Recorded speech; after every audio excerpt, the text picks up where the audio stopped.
Good evening. My name is Robin K. Kwaptua, and today I am answering the 3 questions about dispositions. What dispositions do you possess that make you a successful teacher? I feel confidently that there are 3 dispositions that have provided me with success and that have allowed me to be a successful educator. The first being my ability to believe in the fact that every student can learn.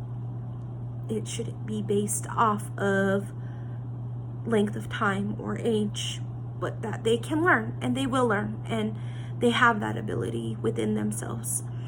The second thing that has made me a successful teacher is my ability to create relationships, build relationships with 3 areas in a school setting. You want relationships to be solid, and they are with your students, with your parents, and with your community and colleagues.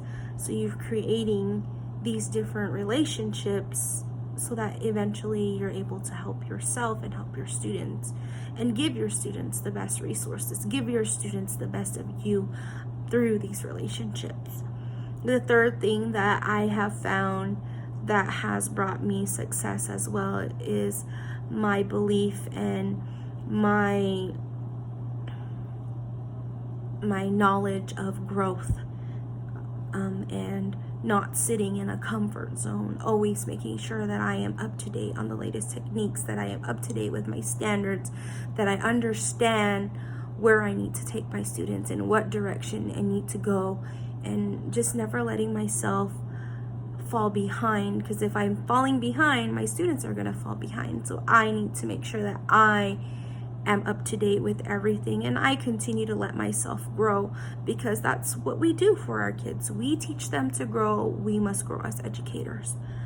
The second question was, what dispositions do you need to work on to grow as an educator? And there are a plethora of dispositions that always need to be worked on. And as a matter of fact, every aspect, every portion, anything that you need to be and need to believe in and need the ability to do as an educator, you should be growing in, because as the saying goes, nobody is perfect. We can only get better. And that is something that I wholeheartedly believe in.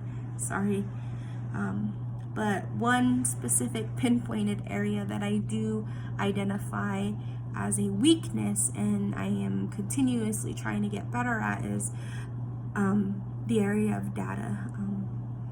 For me, it's not something that's a part of my character. It's not a part of my beliefs. It's not a part of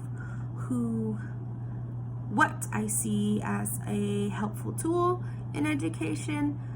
I see it as a burnout. I see data collecting as we're just looking at what they can pump out, as opposed to what it is, what skills that they have, what it is that they are capable of producing, instead of who can do the most in this many minutes, who can answer the most questions correctly, who can guess correctly. Essentially is, to me, what it comes down to when it comes to data. A third question that's brought up is, what does a professional educator look like, and how do they behave? What standards guide their thinking and actions?